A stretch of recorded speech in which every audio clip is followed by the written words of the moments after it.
Yeah, you know when we went back to talk, we talked about Jack Parsons, yeah? We know Hmm. the story of Jack Parsons. Pasadena mansion, rituals. He was well into summoning what is referred to as this the goddess, the divine feminine was a big thing. Or the lady in some cases. So Parsons obviously he was the first one, actually, which we didn't know, the first one to initiate sigilization on rockets. It was him, it started that. He had a weird idea that the rockets were some type of magical wand that could pierce the heavens and break through the veil to intelligences on the other side. So this is when he started sigilizing his test rockets to begin with. And Hmm. kind of that idea is sort of sprung right up to current day, hasn't it? Really, if you think about it. Now, I know he was heavily involved with L. Ron Hubbard, of course. I mean, he's got a dodgy background anyway, but he went on to create Scientology, as we know. But what he did is when, of course, he changed some of the references to Parsons in his own work, his practice of from changing references like from gods to managing cosmic intelligences. He thought he could manage cosmic intelligence. Some interesting, summoning trauma and decoding the minds of NHI. Hmm. Mm. I thought, okay, that's interesting. So, but he was a big believer in the sex, intention, and sigil. Those three things can pierce the veil between the worlds. Hmm. It's interesting that those three things are the three things that come from ancient times, over from Egyptian cosmology, a lot of it, to be honest with you. Actually, but most of it's on Egyptian cosmology, you know. But it lied in this practice based on it's like ancient rituals of Hermeticism. Hmm. Yeah, it was pretty strange, but when you follow the line, it's kind of all connected anyway. It's a bit like spiritual engineering, as they would refer it to this form. So the purpose of the this is what's interesting. The purpose of the ritualistic practices was to become able to manipulate our own reality, like NHI do. Hmm. So the process, like, when we think to ourselves, oh, Scientology, we've got all the rich, big, rich and famous people sort of thing who want to stay rich and famous and all that sort of thing. So they put money in to grade themselves and they have to go through ritualistic practices and this, that, and another to go up the list, which costs a lot of money, of course, with Scientology. But the reward you get back is teaching you how to bend reality in your favor. Like NHI, they recognize NHI can bend its own way of manipulating reality, so we can do that as well. The Scientology process was to be able to get you to be able to a place where you're able to manipulate your own reality Yes. because they recognize NHI can do it, and there's a process of being able for you to be able to do it. So the rich remain the rich, and the wealthy remain the wealthy, and so on and so on. And this is why it targets those particular people, that criteria that have got the money, and so on and so forth. So I thought, all right, okay, I'm kind of seeing where they're going with this. This Kabbalistic alchemists, Rosicrucians, Freemasons, the Golden Dawn, the Thelma practices, they were all linked, obviously, into that esoteric, what we were saying a minute ago, the esotericism of the Egyptian cosmology it comes through. And Hmm. specifically, the god, the sky god, which is Horus. Interesting, sky god, you know. Um, so of course, L. Ron Hubbard took the practice and created what is that Dianetics. Now, I don't know if he got that book, Dianetics, yeah, which is interesting. And of course, the birth of the religion, Scientology, the Church of Scientology, which is about will, symbolism, and belief, changing reality. So, knowing how many people will consider themselves in this ritualistic practice, the process of summoning, he Hmm. disguised it because he thought in modern day times people aren't going to like ritualistic practices or the wording of summoning or even the word demons in some cases. Oh no, we've got to modernize It's so that we disguise it within Scientology. Yes. So you don't really see it, to be honest with you. But the thumbprint of Aleister Crowley is still embedded, not only in Dianetics, but it's embedded within the Scientology process as well. Mhm. So these renamings was like replacing the rituals for self-auditing, replacing demons for what he come up with this term engrams, Mhm. and the soul for thetans, which are apparently, now listen to it, immortal interdimensional souls embodied within the human body. So what are interdimensional souls, immortal interdimensional souls, doing embodying themselves with human bodies? And that's interesting because when you look at the first practice in Scientology, it talks about that NHI have an overlord, boss, a god, or whatever. And it is that they reference as Zeno. Mhm. And it is listed that Zeno dumped billions of NHI souls into the Earth's core. And it is them that leak to the surface through humanity or other reasons, Mhm. natural reasons, that embody humans today. So what they're saying is that dumped all these into Earth's core, they get out, they embody themselves with humans. The process of this, though, Scientology is to purge yourself of these entities. And Mhm. by purging yourself, you lead yourself to pure will. And once you reach that stage, then you can manipulate your own reality. Comes at a cost, though, to be honest with you. It's pretty heavy going. But of course, Scientology overlaps with Satanism, especially Anton LaVey, as we know, Mhm. Church of Satanism. But they do cross over quite a bit, actually.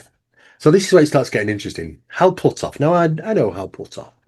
Oh no, you're going there, huh? I'm going there, buddy. I am going there because he's aware of the work that myself and Barry has done. Mhm. And that led me to being invited to an organization because of that.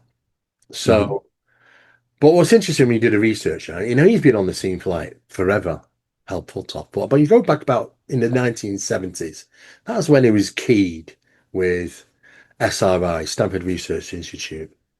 But around 50 years back, during the 1970s, Puthoff was extremely high-ranking member of Scientology.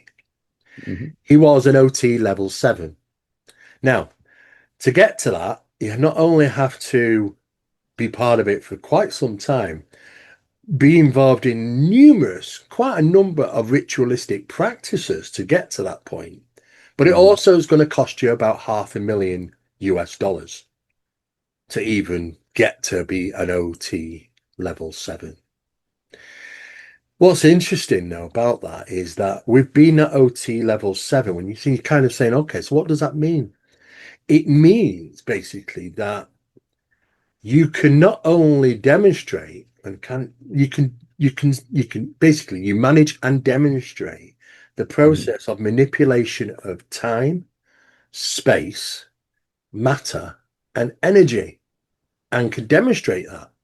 So how's Mhm. Hal Puthoff demonstrating this in the 1970s to the Scientology department through the Mhm. Stanford Research Institute program known as Stargate, which was a remote viewing, telepathy, and psionics actually as well, which you don't really get into very often. But Mhm. this is how he was utilizing what his work to get the ladder in Scientology, you see. But that information and the work that he did was fed through, obviously, to the CIA, the government funded psychic programs, Mhm. psyops, psy warfare. So you thinking to yourself, okay, so there was now I can't remember her name, and I thought you might remember, but there was a woman who was in charge of anti-gravity programs Mhm. and at a high level. And she came forward and said she'd met Hal Puthoff And basically, it Mhm. was very verbal over communications and stuff that this guy is just an evil guy. You know, he says he's an evil guy and this is an evil guy and they have their own, he's not what you think. And literally, after she went public with that, she came to a demise by her own hand, apparently. Hmm. So we keep hearing about these things, yeah. And I thought, starts to get interesting. So I'm looking at the CIA stuff then now, and I'm thinking, okay, so where I'm going with this is, did they employ it into the CIA? Did they bring it indoors instead of outdoors for operations? Absolutely. So I started looking into this guy called Lieutenant Colonel Michael Aquino. Yeah. Hmm. Now Aquino, interesting guy, was a psychological operations officer and former NSA agent. He worked on secret projects involving population control and manipulation. He was literally the founder of PSYOPs. Now, he was involved in black magic and occultism research and went on to do studies and experiments utilizing altars and the German SS um, items, certain items like a dagger that was owned by Hemlin, and was used at the Black Mass ceremonies over in Germany, secret things. And he's got this and he's using it on his altar and he's doing this now, kneeling and stuff. But his position at the time was a Hmm. lieutenant colonel for the army, the US Army, high up, and an NSA agent, former agent. And they allowed him to do that. So I'm thinking to myself, well, they shouldn't just normally allow that. There's something in it for them. So I'm thinking they're going to bring this indoors. Of course, Aquino was, of course, close friend of Anton LaVey, Hmm. of course, and he worked on something when he broke away from Anton a bit. He created his own version of Satanism. It Hmm. was called the Temple of Set. Now, the Temple of Set, if you recognize the name, has got loads of Egyptian symbology in it and cosmology in it. So basically, it was going back to the root of Hmm. Satanism coming under the Egyptian cosmology stuff again. So, and I thought to myself, okay, yeah, I'm thinking they brought it indoors. Now, the CIA, if they didn't bring it indoors, decided suddenly to start looking into further experiments because Hmm. I think they knew the capabilities of NHI in regarding the metaphysical aspects that they can do. Hmm. They can be physical one minute and it can be non-physical the next. They can envelope the environment and alter it and stuff like that. So this guy turns up on the scene, Albert Stubblebine. Now, Albert Stubblebine, it's a weird name, get this, a commanding two-star general of the US Army. Now, he believed consciousness could be weaponized and was interested in psychic warfare. Hmm. Now, his main work of operations, get this, was phasing experiments. Phasing experiments in regard to being able to physically pass through solid matter, just like NHI do, through the Absolutely. walls, that sort of thing. It was his work, that phasing technology, that phasing experiments, that led all the way up to the Lawrence Livermore National Laboratories experiments and the phasing of items. Do you remember when we talked about the vase? Absolutely. And it wouldn't work for some, it would work for others. Some are more consciously connected with the phenomena. Those that aren't, it just kind of doesn't. So if you're able to pick something up where somebody else can't pick it up, what's the difference between the people? And assuming that the difference between the people is that one lies with phenomena and one lie doesn't. And that you're tuned somehow, you're able to interact with it and with Mhm. phenomena as opposed to those that don't. So remember when we talked about, because you mentioned, didn't you, about certain metamaterials that will just turn to dust in people's hands. It's Yeah, like, Richard. yeah, that's it. It's just like the same thing. It's just like, this isn't for you. This is not for you. This is for this person. So there obviously is a difference between them. Yes, absolutely. And if I may say this, not to interrupt you, but I'm going to add this to the conversation. Um, it was almost like product placement designed for specific practitioners to where we're, and that has been long been my theory, Steve, where we're thinking it's for us. It's not. And if it's not for us, it's not going to be for us. It will dissolve into nothingness. Mm, And there, again, it's almost a race for time. The government knows the phenomenon's targeting somebody. We got to go, right? It's a race for yeah. time. We got to find them before the government does, which, by the way, would make sense. Mr. Bledsoe, are you the one? Well, well, yeah. I mean, look what Bledsoe's here. It's exactly look at the symbolism of his experiences. Okay. So he's got the bull standing over him, which is just Egyptian in cosmology and stuff again. Absolutely. It's a ritual.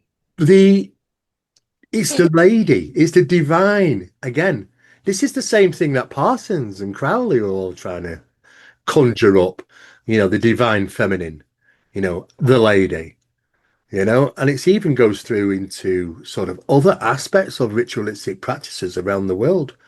But this is kind of a more modern thing. So no wonder Tim Taylor Mm, is highly invested with Chris Bledsoe. Highly invested. of course.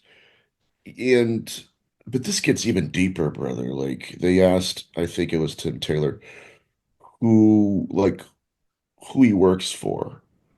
And I believe he said, I work for the Hammer or I am the Hammer. And it's a reference to a movie, Mm, The Adjustment Bureau, where he's in contact with an entity, a mm. very powerful, very ancient entity. And this has afforded him ventures, financial, Oh God, yeah. and I mean, I all of can't. They're not listed, but there's probably quite a lot of patented of course. things of information that is receiving telepathically or information verbally through DVP or even downloaded information, which is technologies which are being sold for Yeah. tremendous amounts of money, you know? So he's obviously, if he is not just a Dragon launch operator for NASA for decades, also in charge of non-public launching of rockets covered in sigils and artwork pertaining to not just Egyptian gods, Anubis, Osiris, and others, but it's got supernatural symbols, witchcraft Mhm. stuff on it, and even NHI faces, the greys and stuff like that on the mission badges, on painted onto the side of the rockets when launched. And to go on further, those launches were ceremonial. It's got to be at the right time, at the right place, and sometimes with the right people. And when NHI say, look, you want somebody of power in there, then you would get people like power in there, as we've mentioned about Obama, and there have been others, that have been part of that ceremonial launch. Not asking any questions, just doing, just stand there and just do this and just say that sort of a thing. But NHI wanted it. So if NHI wanted it, there's obviously some reasoning behind intent. It's the intent, isn't it? A power thing. Yes. And okay, here we go, Steve. Here we Yeah. go. If they're performing rituals, there's a grimoire somewhere. Hmm. Someone has said, right, either a mediator or an actual entity, this is how I want it done. Come right? Because again, It's this got is to be. very Yeah. legalistic. It's very, when you get into theurgy and liturgy, ceremonial magic, one step is wrong, it's done. Exactly. Meaning So that's why it's stage managed here, here. Now, what blows my mind is President Obama, the leader of the free world. We're not going to give you disclosure. We're not going to brief you Mm. on what's really going on. But could you stand in this circle and look that direction? Yeah, That's exactly. quite telling. So Yeah. someone's informing these rituals for them. Mm. That's really where I'm at. Is That there a grimoire somewhere? there's got to be some type of blueprint, something Right. as to when, why, and who. But it's not something that's been going on for some times. Um, right back to the old shuttle launches and things like that. But the sigilization wasn't on public Mhm. launches. You won't get to see them. But because somebody said to me the other day, he said, "Oh, there can't be 160 launches every 3 months or something." I said, "There is." In fact, so I looked at the statistics and I was wrong. It's actually more. Since 2019, it's gone absolutely crazy. The amount of launches. We don't know what's going up there. In fact, you can buy your own little satellite as a company and have it launched by the European Space Agency into orbit privately, if you're just going to willing to pay for it. So there's happening all the time. There's so many we don't. All we get to see is probably Elon Musk or NASA. And how often we even see NASA launch anything? But Mhm. they're going up there 10 to the dozen. A lot of them are believed to have sigilization on to thank the caretakers or the sponsors, isn't it? As Absolutely. it's been mentioned, help us get to space, help us do this, help us do that. Or in some cases, yes, you can do that, but you can't do this. Mhm. There are seemingly rules. I remember talking to Paul Stonehill. He was a ufologist from Russia. Mhm. It's in America now, of course.